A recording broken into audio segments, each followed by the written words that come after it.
I call the good member for Fairfax. Thank you, Mr Deputy Speaker.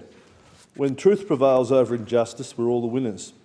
Last week in Australia, the truth prevailed over injustice, and the Australian people were the winners, and the government was the loser in the court of public opinion.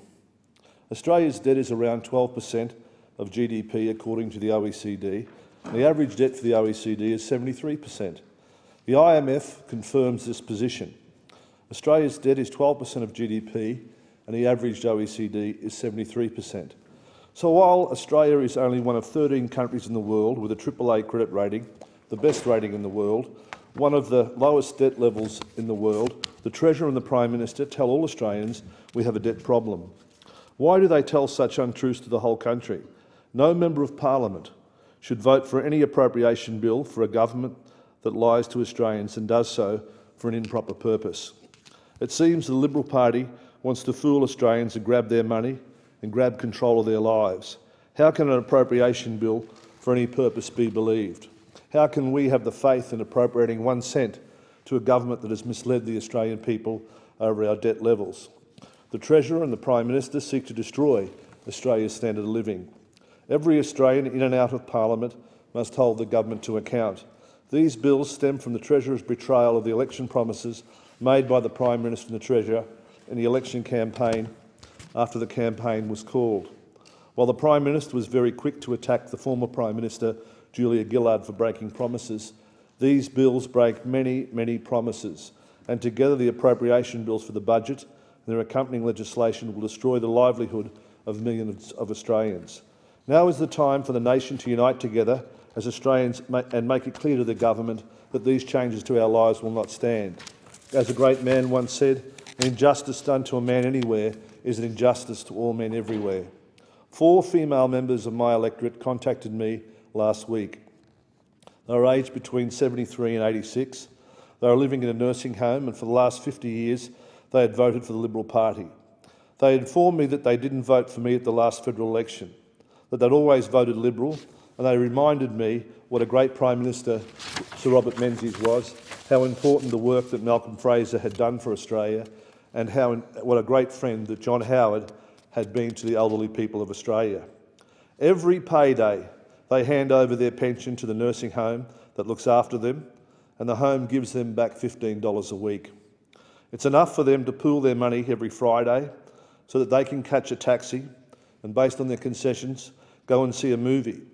Sometimes a relative will give them some additional funds and they can buy a chocolate or have a coffee. That's their life. Not anymore since the budget was brought down. They've done nothing but worry that $15 will have to be kept for maybe a visit to the doctor, or maybe 2 at their age. 50 years of voting Liberal means nothing. Their lives are shattered, their lifestyle diminished. They inform me, like many Australians have, they will never vote for the Liberal or National parties again. Why be elected to Parliament if you're going to make pensioners suffer and cause misery to so many people? No senator of the Palm United Party will vote for any change to the pension or the co-payment imposed by the Treasurer or the Prime Minister in this budget, and the Minister for Health. Trying to reduce the rate of increase in the pension is a cut to the pension, a breach of another electoral promise. The Prime Minister is talking semantics and yet again trying to mislead the Parliament. To extend the eligibility for pensions to the age of 70 years is not just an extension to the age of the pension. It's more than that. It's an attempt to set up conditions to extend the entitlement date for super to 70 years so that fund managers of Australia will be able to earn fees over 50 years from the savings of the average Australian, so that 30% of all Australians who may die before they reach the age of 70 will never receive their super, never receive access to their life savings before they die. Imagine working as a tradesman or a labourer, having to retire at the age of 50 because you're worn out and you need to get access to your super, and you won't get it, and you won't get the pension or the super until you're 70. Because the fund managers have it. They have your life savings. They have the sum total of your work as a tradesman, because they want to get and earn excessive fees out of it every year. If they want to sell their fund managers' businesses, the value of that business increases dramatically if the entitlement age for Australians receiving their super has been foreshadowed by the government, extended to 70 years of age. That's what about selling their business, making some money on the quick at the cost of the people of Australia. The cost of 12 years' education is equivalent to the cost of 1 year's unemployment to our nation.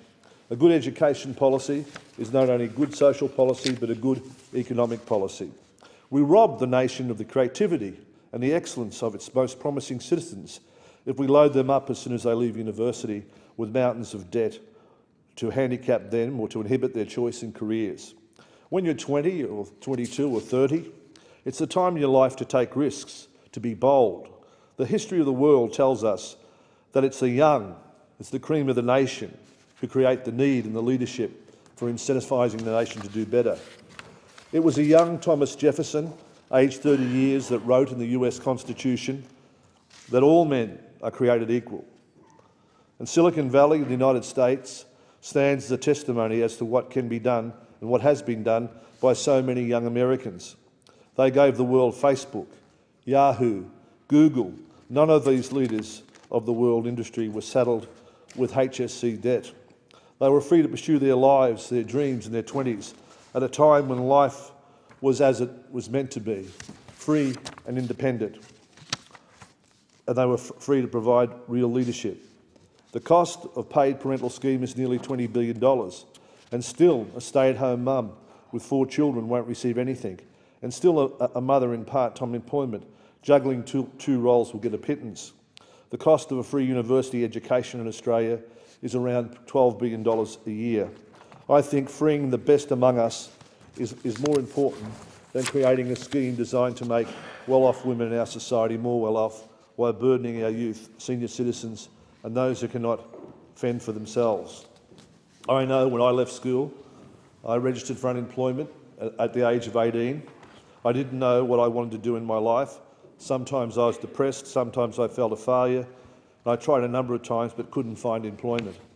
After a few months I got myself together, and since that time I or my companies have paid millions of dollars in tax to the government, employed thousands of people, invested billions of dollars in investment and exports in the nation. For the small investment I received from the Australian government when I first left school, it was paid back many times over. Australia cannot abandon its young citizens. The whole move to deny government assistance to one group of citizens because of their age would, if implemented, increase the crime rate and youth suicide. All Australians, whatever party they belong to, must stop moves by the government to destroy the lives of Australians before they start on their journey in life. Parliament United will vote in the Senate against any attempt to make any citizen ineligible for government assistance on the basis of their age. Queensland and Western Australia are vast states. The use of motor transport in those states is not a luxury, it's a necessity. Australians living in these states, especially in the bush, more than any other state, will suffer from the increase in fuel exercise. The government fails, Australians pay. Parliament United will join with our colleagues in the Senate from the Motoring Enthusiast Party to vote against changes to the fuel excise. Most disturbing feature of this measure is, however, the fact that increases are indexed. This means every year, regardless of the state of the economy, regardless of the state of the debt or of Australia and the states, the nation and Australian excise will increase each year regardless. They will pay more. This will avoid political and public notice, this indexation, but it will mean that millions of Australians will pay more each year without any announcement in any budget, without any political responsibility.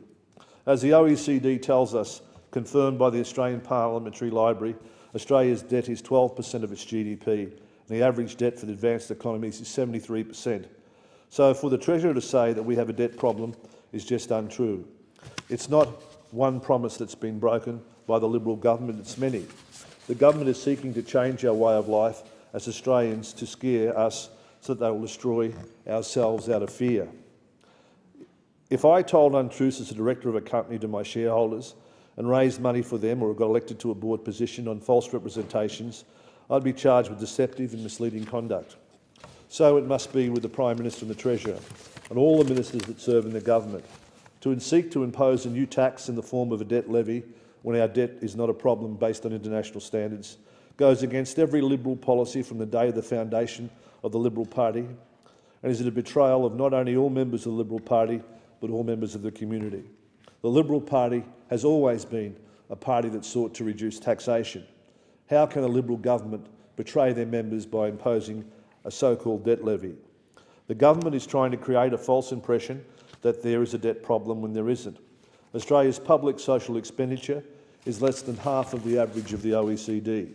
Now more than ever, we need to unite all Australians and oppose this sham budget and make it an election budget for the government and allow the people to vote on it. That's what democracy is all about. Well, the question is that this bill be now read a second time. I call the honourable member for Ryan.